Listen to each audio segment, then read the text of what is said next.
17. Le numéro 4 gagne une manche. De notre paisible retraite des Ardennes, nous suivions l'évolution des affaires du monde. Nous avions une quantité de journaux à notre disposition et, tous les jours, Poirot recevait une grosse enveloppe, contenant à l'évidence une espèce de rapport.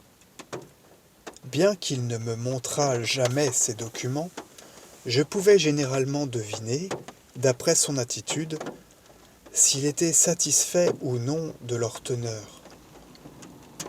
À aucun moment il ne douta que notre plan d'action fût le seul à pouvoir être couronné de succès. « Voyez-vous, Hastings, me dit-il un jour, je vivais avec la crainte continuelle de vous voir tomber dans un piège mortel. Cela me rendait nerveux. J'étais sur des charbons ardents, comme vous diriez. Mais maintenant, je suis bien rassuré. Même s'il découvre que le capitaine Hastings, qui a débarqué en Amérique du Sud, est un imposteur, et je ne pense pas qu'ils s'en aperçoivent, ils ne vont pas envoyer sur place un agent qui vous connaisse de vue. Ils croiront simplement que vous leur réservez un tour de votre façon et ne se donneront pas la peine de vous rechercher. Ils sont absolument convaincus de ma mort, et c'est cela le point crucial. Ils vont aller de l'avant et mûrir leur plan. Et ensuite, mon ami, grandieuse résurrection d'Hercule Poirot. À la 11e heure, je reparais, semant la confusion chez l'ennemi. Et je remporte la suprême victoire à ma façon incomparable. Je pus constater que la vanité de Poirot, en béton armé, pouvait résister à toutes les attaques. Je me permis néanmoins de lui rappeler que, 2 ou 3 fois, nos adversaires avaient pris l'avantage sur nous. Mais j'aurais dû savoir qu'il est impossible d'entamer l'enthousiasme d'Hercule Poirot pour ses propres méthodes. Voyez-vous, Hastings, c'est comme ce petit tour qui se fait avec des cartes. Vous le connaissez, sans aucun doute. Vous prenez les 4 valets, vous les répartissez dans le paquet, un au-dessus, au-dessous, etc. Vous coupez, vous battez, et s'ils sont de nouveau réunis. Et ils sont de nouveau réunis. Voilà quel est mon objectif. Jusqu'à présent, j'ai combattu les 4 grands séparément. Tantôt l'un, tantôt l'autre. Mais attendez que je les regroupe, comme les 4 valets du jeu de cartes. Et d'un coup, d'un seul, je les détruirai tous. Et par quels moyens comptez-vous les regrouper? En attendant le moment suprême, en faisant le mort jusqu'à ce qu'il soit prêt à frapper. Ça risque d'être long, grommelai-je. Toujours impatient, ce bon Hastings. Mais non, ce ne sera pas si long. Le seul homme qu'il redoutait, moi, est hors de combat. Je leur donne 2 ou 3 mois maximum. Cela me fit penser à Ingalls et à sa mort tragique. Je m'aperçus que je n'avais jamais raconté à Poirot l'épisode du Chinois agonisant de l'hôpital Saint-Gilles. Il écouta mon récit avec une extrême attention. Le serviteur d'Ingalls, hein? Et les quelques mots qu'il a prononcés étaient en italien. Curieux. C'est pourquoi j'ai pensé qu'il s'agissait peut-être d'un coup monté par les quatre grands. Votre raisonnement est défaillant, Hastings. Employez vos petites cellules grises. Si vos ennemis avaient vraiment voulu vous abuser, ils auraient certainement fait en sorte que le chinois s'exprime en anglais intelligible. Non, le message était authentique. Répétez-moi encore tout ce que vous avez entendu. Pour commencer, il a parlé du largo de Handel. Puis il a dit un mot qui ressemblait à carrozza. Cela signifie bien voiture, n'est-ce pas? Rien d'autre? Tout à la fin, il a murmuré quelque chose comme Cara, je ne sais qui, un prénom féminin, Zia, je crois. Mais je ne pense pas que ça ait un rapport avec le reste. Vous ne le pensez pas, Hastings? Cara Zia est néanmoins très important, oui, très important. Je ne vois pas. Mon cher ami, vous ne voyez jamais. D'ailleurs, les Anglais ignorent la géographie. La géographie, m'écriai-je. Qu'est-ce que la géographie vient faire là-dedans? Monsieur Thomas Cook serait sans doute plus indiqué en la circonstance. Comme toujours, Poirot refusa de s'expliquer. C'était chez lui une manie proprement exaspérante. Je remarquai néanmoins un changement dans son attitude. Il devint extrêmement joyeux, comme s'il avait marqué un point important. Les jours passèrent, un brin monotone mais agréable. Les livres ne manquaient pas dans la villa. Il y avait de ravissantes excursions à faire dans les environs, mais je m'irritais parfois de cette inactivité forcée. La placidité satisfaite de Poirot me laissait pantois. Rien ne vint troubler notre paisible existence, et ce fut seulement à la fin juin, bien avant la date limite fixée par Poirot, que nous eûmes des nouvelles des quatre grands. Un matin, tôt, une voiture s'arrêta devant la villa. C'était un événement si inhabituel dans notre vie routinière que je descendis en toute hâte pour voir de quoi il retournait. Je trouvai Poirot en grande conversation avec un jeune homme de mon âge, à peu près au visage sympathique. Mon ami fit les présentations. Voici le capitaine Harvey, Hastings, l'un des membres les plus fameux de votre Intelligence Service. Pas fameux du tout, j'en ai peur, dit le jeune homme en riant. Fameux pour les initiés, aurais-je dû préciser. La plupart des amis du capitaine Harvey le prennent pour un jeune homme aimable, mais sans cervelle, intéressé uniquement par cette danse qu'on appelle le foxtrot, je crois. Harvey et moi éclatâmes de rire. Et c'est dans ce trou perdu que les quatre grands ont leur rendez-vous, disons plutôt leur quartier général. Le signal a été donné et ils ont l'intention de disparaître du monde pour se retrancher dans leurs repères de montagne, d'où ils distribueront leurs ordres. J'ai fait des recherches. On exploite là-bas des carrières de pierre et l'entreprise qui s'en occupe, apparemment une petite société italienne, est contrôlée en réalité par Ab Ryland. Je suis prêt à jurer qu'une vaste construction souterraine, secrète et inaccessible, a été creusée dans le cœur même de la montagne. De cet endroit, les chefs de l'organisation télégraphieront leurs instructions à leurs fidèles, qui sont chiffrés par milliers dans tous les pays. De ce rocher des Dolomites émergeront les dictateurs du monde, ou plutôt, ils en émergeraient sans l'intervention d'Hercule Poirot. Y croyez-vous sérieusement, Poirot? Que faites-vous des armées et des rouages de la civilisation? Et que faites-vous de la Russie, Hastings? Ce sera la Russie à l'échelle mondiale et avec une menace supplémentaire car les expériences de Madame Olivier sont plus avancées qu'elle ne l'a annoncé. Je crois qu'elle a réussi jusqu'à un certain point à libérer l'énergie atomique pour l'exploiter à ses fins. Ses expériences sur l'azote ont été très remarquables, ainsi que ses travaux sur la concentration du rayonnement énergétique.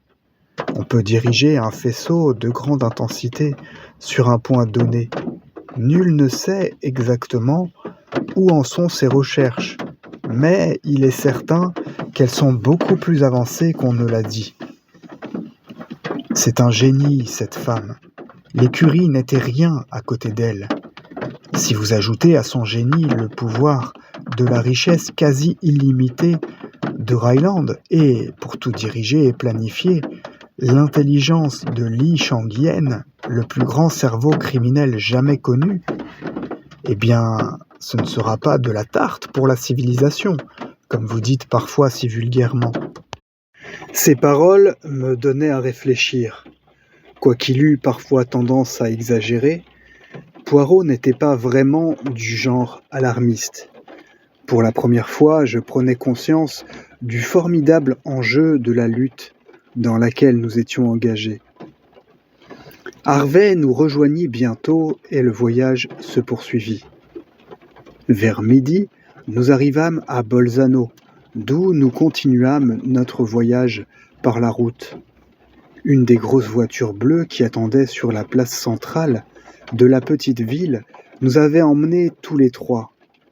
Poirot, malgré la chaleur de la journée, était emmitouflé jusqu'aux yeux dans un pardessus et une écharpe. On ne voyait de lui que les prunelles et le bout des oreilles. Je n'aurais su dire si cette précaution lui était dictée par la prudence ou par sa crainte maladive d'attraper un rhume. Le trajet dura 2 heures, et ce fut une merveilleuse randonnée. Pendant la première partie du parcours, nous sinuâmes entre de hautes falaises, au bord d'un cours d'eau, avant de déboucher sur une vallée fertile, longue de plusieurs kilomètres.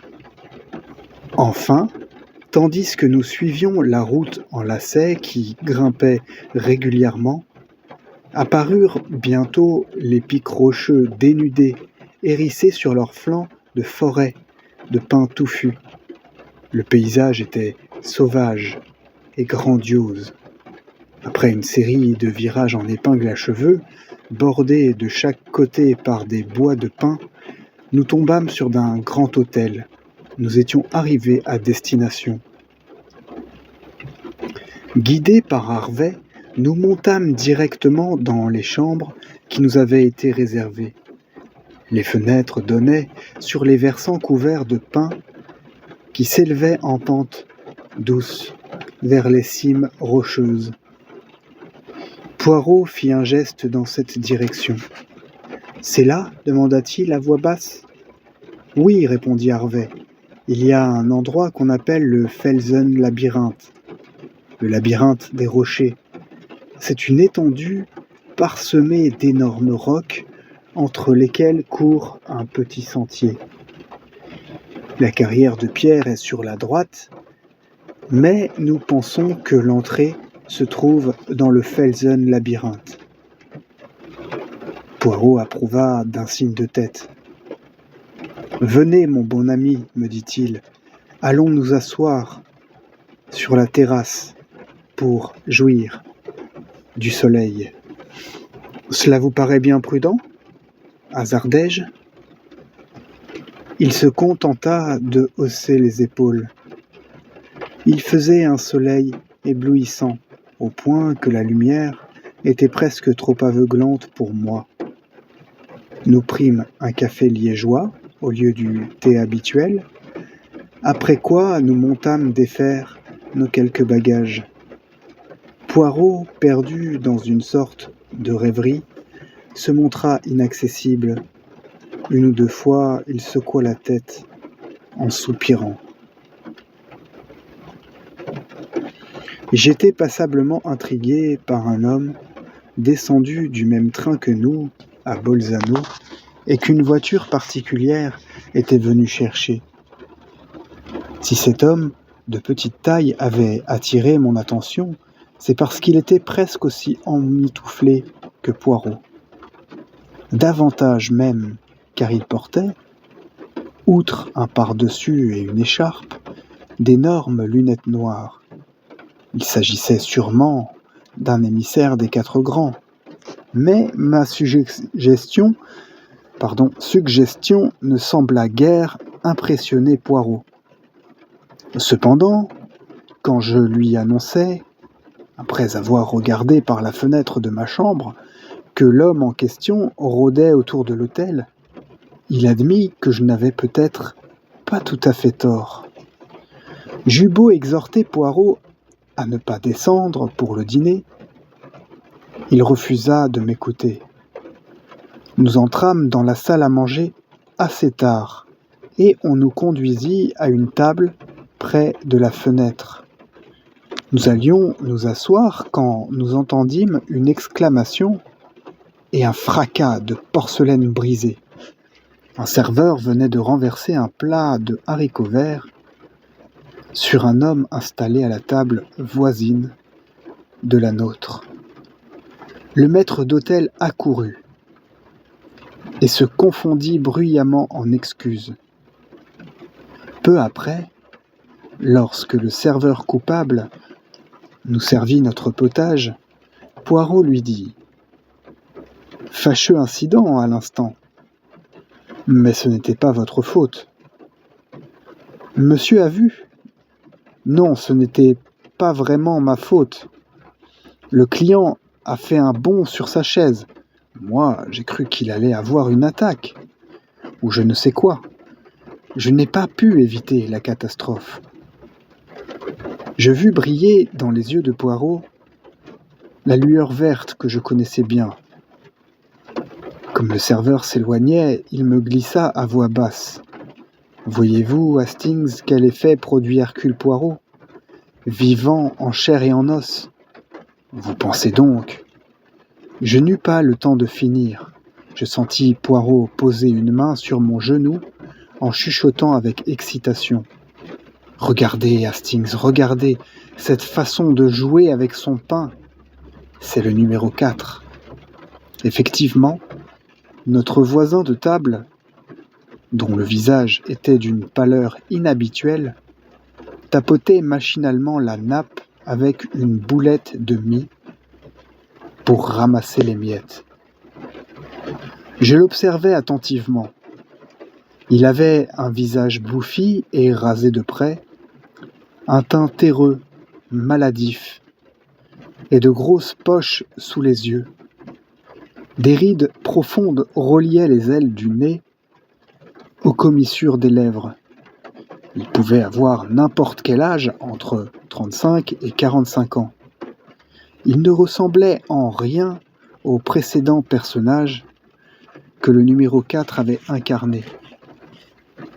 N'eût été sa petite manie de tripoter du pain, geste dont il n'avait manifestement pas conscience, j'aurais juré sans hésiter n'avoir jamais vu cet homme.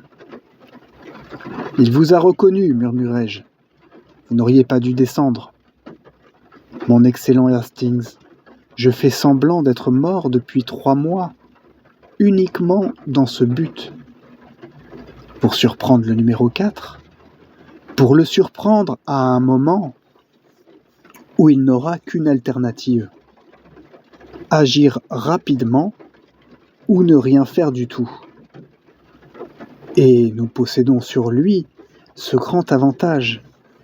Il ne sait pas que nous l'avons reconnu. Il se croit à l'abri sous son nouveau déguisement. Je bénis Flossie Monroe de nous avoir parlé de ce fameux tic. Que va-t-il se passer ? Que peut-il se passer ?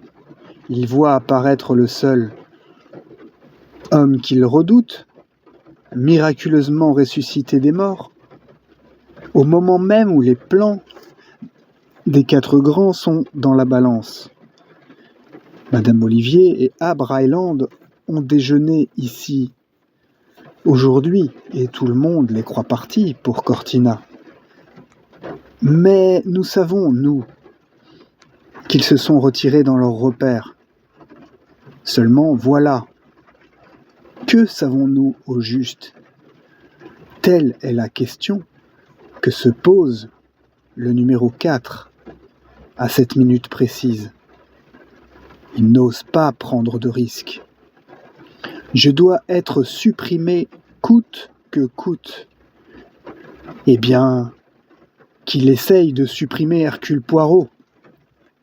Je suis prêt. Je l'attends. À peine avait-il fini de parler que notre voisin de table se leva et sortit de la salle à manger. « Il va prendre ses petites dispositions, » dit Poirot placide. « Si nous allions déguster notre café sur la terrasse, mon bon ami, ce serait plus agréable.